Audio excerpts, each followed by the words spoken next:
very treasured member of our community last week. Meg Groeling had told us in March of 2021 that she had been diagnosed with lymphoma and had been struggling with that ever since. And she had gone into remission over the last year or so, but she said, Chris, you don't ever get over lymphoma, you live with it, you learn to manage it. Unfortunately, about a month and a half ago, she told me she just hadn't been feeling very well, and she went to the hospital, and they couldn't quite figure out what was going on. She was in and out of the hospital a couple of times, until I finally did the diagnosis and discovered that her cancer had come back. And her husband told me it was actually came back aggressively and had spread. And it's been just over 2 weeks when I spoke to her on the phone last, and she was getting ready to go back into the hospital. And she said, Chris, it's bad. I don't know that I'm going to bounce back from this one. And I might, because Meg was always optimistic. And if there's anybody who is like personified Santa Claus with purple hair, it would have been Meg. She's like, I might. But unfortunately, she did not, and she passed away last Friday. Meg came to Emerging Civil War in September of 2011, so we were just a couple months old at that point, and she sent in a post about Elmer Ellsworth. Now, if you have followed Meg's career, you know that she has a huge crush on Elmer Ellsworth. Like, that is her Civil War crush. And she ultimately published a biography on Ellsworth just about a year and a half ago. And it was one of those she'd been working on. It was a labor of love. But over the course of that manuscript's life, it went from being kind of this piece put together by a fangirl, an adoring, respectful fangirl, into a piece of serious history. Serious enough that the Wall Street Journal reviewed it. It's the first time any Emerging Civil War affiliated book had appeared in the Wall Street Journal. And it was just magnificent to see that transformation. It's one of only 2 Ellsworth biographies. It's the first one in decades, and it will set the bar for Ellsworth studies. But it's also a really good glimpse into the life of America in 1861, and Ellsworth as a man of his times. So if you're really looking at what life was like at that moment, at the very beginning of the war, and how this man became America's first martyr, her book is just a wonderful resource. She was able to achieve that because as she wrote for Emerging Civil War, her confidence blossomed. And she decided to go back to school to earn her master's degree in history. She was already a middle school math teacher. She was in her mid-60s. She always used to like to laugh. She's like, I'm old and overweight and I have purple hair. What do you think they think of me, And she liked math. And, most of us who are writers look at math a little askance in the first place. And she loved it. She found delight in everything she did. She loved her kids. She loved how elegant and beautiful math is. But she'd always wanted to be a historian. It wasn't anything she ever pursued because as a young girl, her dad said, you can be a teacher or you can be a secretary. Very traditional. Those are the only ways you're ever going to be able to get a job. And she fell for it. And it was only through her work with Emerging Civil War and she found her footing and found her voice that she got that confidence to go back and get her degree. And I look at that as one of Emerging Civil War's greatest accomplishments, that we were able to help her achieve that dream. But because she was so generous and big-hearted, it wasn't enough for her to just kind of go back and do that. She wanted to be a role model for other women so that she could serve as a voice to help them find their voices. And so I always sort of describe her as the crazy aunt who comes to Thanksgiving dinner. But for the women in the Emerging Civil War community, she was very much the grandmother of the group. If we think of the founding fathers and Ben Franklin was the founding grandfather, Meg was sort of that same way. And just had a wonderful way of nurturing that sense of community to help young women find their way in a traditionally male-dominated field. One of the women that she served as great inspiration for was Sarah K. Bierle, who was also from California, as Meg was. We joked around that they were our California bureau. So I'd like to ask Sarah to come to the podium for a moment and share a few thoughts.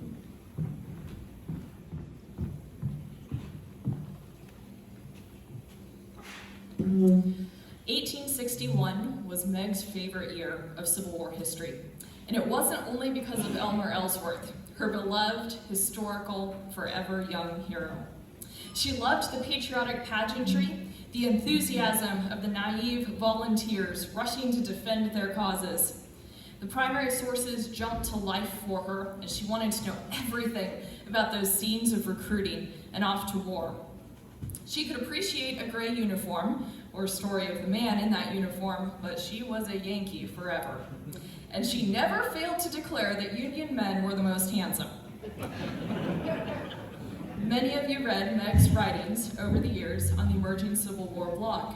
She wrote more than 500 blog posts, sharing her historical passions, research, quirky humor, and parts of her life with us all in a very public way. She wrote about Ellsworth, and uploaded, I think, hundreds of photos of that Union officer because she never quite learned how to use the blog post search function that is supposed to organize all of our images. She wrote about baseball, women's history, cats, chickens, poetry, music and brass bands, death and memory, books she loved, and so many other topics. She shared moments of her life publicly with us all, too. Her wedding and marriage to Meg Groeling was on July 4th, 2015, and it was complete with brass bands, root beer, and a biplane flyover. You can still read about it on the blog. She shared with us about her cancer diagnosis, also publicly.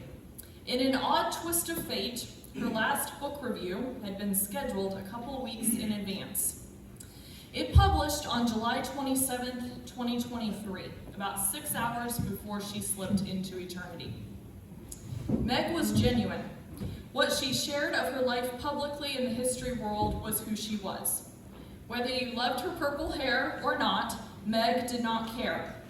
She was a professionally trained historian, thereby accomplishing a long-time goal late in her life. She was there with a story to tell you that was more than mud and blood on a battlefield. She was always striving to be a better historian, and sometimes she agonized over writing and how to tell history best. I knew Meg for about 8 years, and we became close friends. I liked to think of her as my grandma in the history field. I didn't usually call her for advice, but I loved to call and just talk about history and laugh on the phone with her.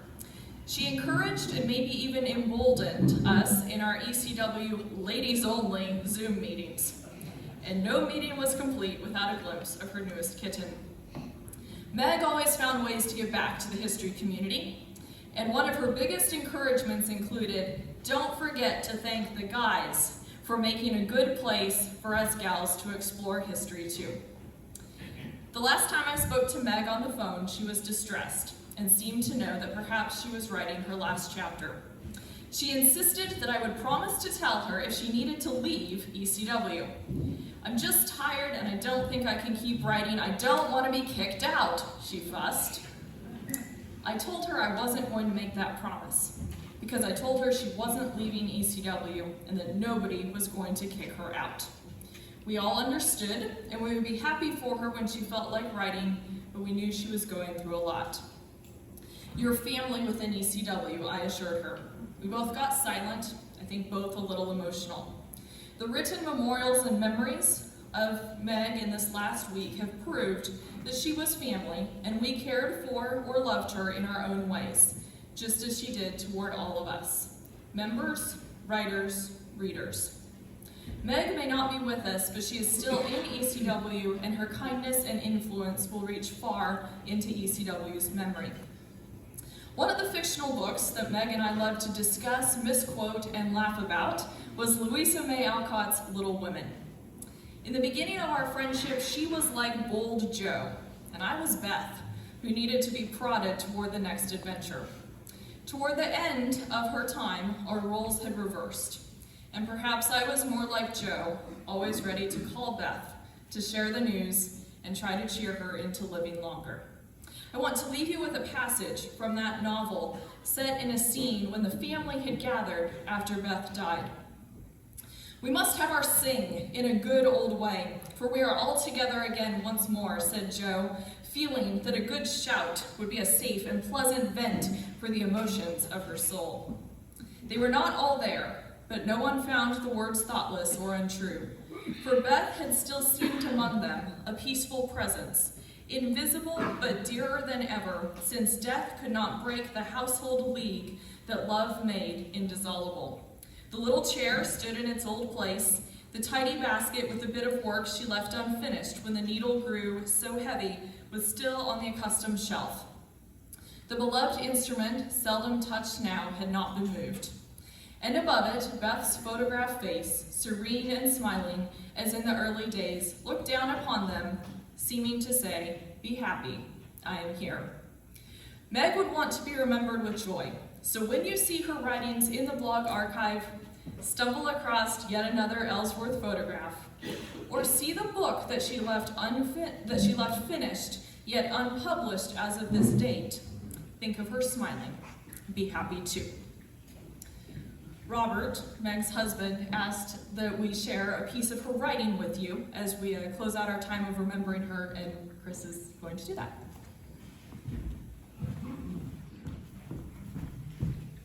The thing I appreciated most about Meg's writing is she just had this wonderful sense of humanity about everything she approached. And so when we needed a book about the aftermath of the battle, what do they do with all the bodies? I thought she'd be the perfect person to write that book because she would approach it with that sense of humanity. It remains our best-selling book in the Emerging Civil War series. The manuscript that she just finished that Sarah mentioned is a biography on Walt Whitman during the Civil War, inspired by her weekly Whitman posts that she did just before she got sick. We'll be finishing that book up for her and making sure that it makes it to print.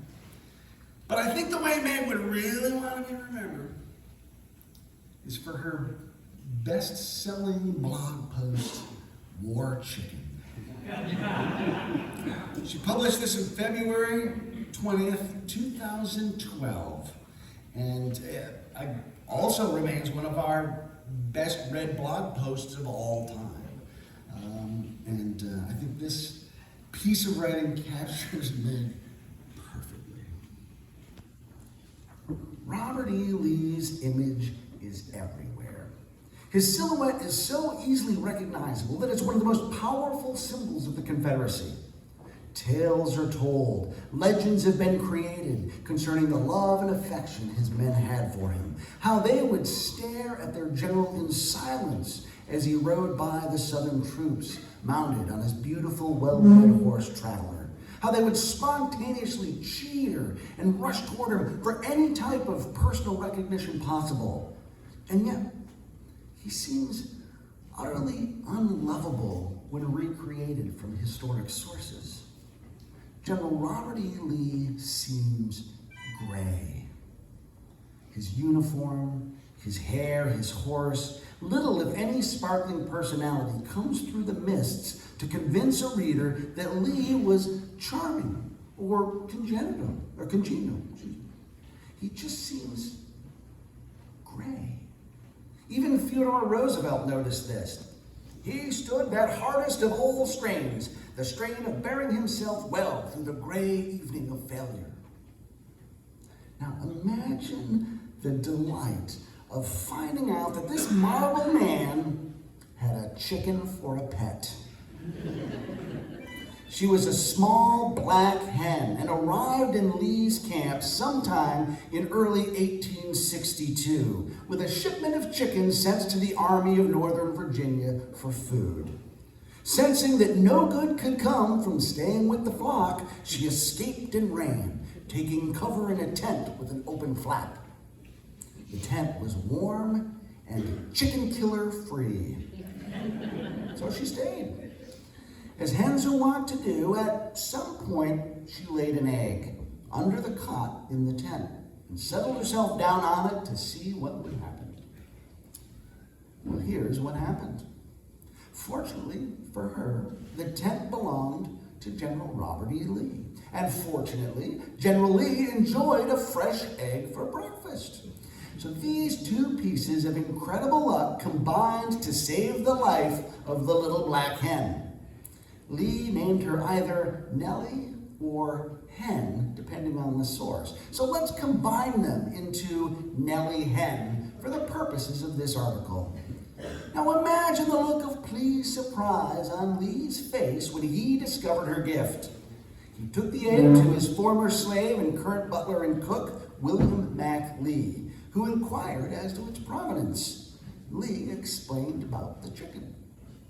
From that time forward, Nelly Hen had a regular nesting spot in one of the baggage wagons that followed the army. She laid an egg mighty near every day, and when not on the march, she wandered the camp.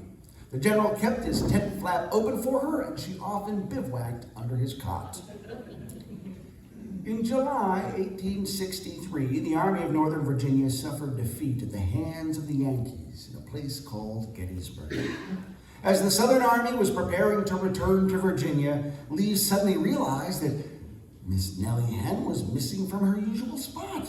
"Where is the hen?" he asked in a concerned tone. By this time, the soldiers knew about the hen, and her absence caused much concern. The retreat came to a halt as the men looked for Nelly. The general himself joined in the hunt. Finally, she was found. Those reading this who have an animal, especially a cat, will know exactly how Lee felt when she was finally discovered, perched safely in an ambulance on an impromptu nest where she had probably been all along. Only then could the retreat from Gettysburg continue. Little Nelly the Hen traveled with the Army of Northern Virginia for more than 2 years, laying an egg for General Robert E. Lee almost daily to earn her keep and safe haven. No doubt she brought solace and a memory of home in Arlington to the general with her faithful eggs and friendly clucking. But to the approximately 11,400 Confederate casualties from the Battle of the Wilderness, there must be added one more, Nelly Hen. On May 4th, the eve of the fighting, General Lee invited some people over for dinner. According to the memoirs of William Mack Lee, on that day, we was all so hungry and I didn't have nothing in to cook that I was just plumb befuzzled. I didn't know what to do. Marse Robert, he'd gone and invited a crowd of generals to eat with him, so I had to get the victuals. There was Marse Stonewall Jackson, Marse A.P. Hill, and Marse D.H. Hill, and Marse Wade Hampton, General Longstreet, General Pickett, and some others. Now, I am a touch befuzzled, which is a great Meg word, by the way. I am a touched befuzzled how Stonewall Jackson was there, having died in 1863. And D.H. Hill was long gone by then as a thorn in Lee's side. But allowances must be made. The book, History of the Life of Reverend William Mack Lee, body servant of General Robert E. Lee through the Civil War, cook from 1861 to 1865, was published in 1918 and written, unfortunately, in dialect. Perhaps memory failed the Reverend Lee just a bit. After all, a lot of time had passed. William Lee had planned to serve flannel cakes, soft, fluffy pancakes, tea, and lemonade, but he allowed it, as that would not be enough for them gentlemen. He swallowed hard and went out to catch the little black hen Nelly. Now he found her, dispatched her, and plucked her. She was served the gentleman with bread pudding mixed with butter. The stuffed chicken and dressing was a culinary hit, but General Lee was suspicious. Just where had such a plump little chicken come from, especially after a winter of such destitution? Surely not from foraging. Upon questioning, William admitted to the deed. After hearing the sad truth, Lee asked, "William, now that you have killed Nelly, what are we to do for eggs?" "I just had to do it, Marse Robert," William replied. But General Lee kept up the pressure. "No, you didn't, William. I'm going to have to write Miss Mary about you. I'm going to tell her you've killed Nelly." Marse Rob kept on scolding me about that hen. He never scolded about anything else. He told me I was a fool to kill her, what to lay in the golden egg. Hit Mr. Marsh Robert awful sad to think of anything being killed, whether it was one of his soldiers or his little black hen. So rest in peace, Miss Nelly Hen. You too gave your last full measure as a true war chicken.